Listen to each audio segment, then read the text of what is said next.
జంటై ఒకరి పంటై వెళ్ళావు, కరుణిస్తానన్నావు, వరమిస్తానన్నావు, కరువై మెడకూరివైపోయావు.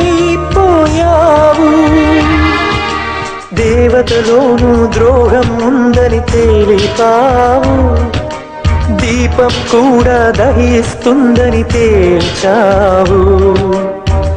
ఎవరిని నమ్మాలి నన్ను తప్ప, ఎవరిని నిందించాలి నిన్ను తప్ప.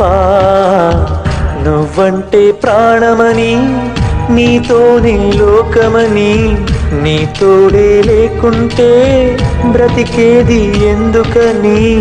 ఎవరికి చెప్పుకోను నాకు తప్ప.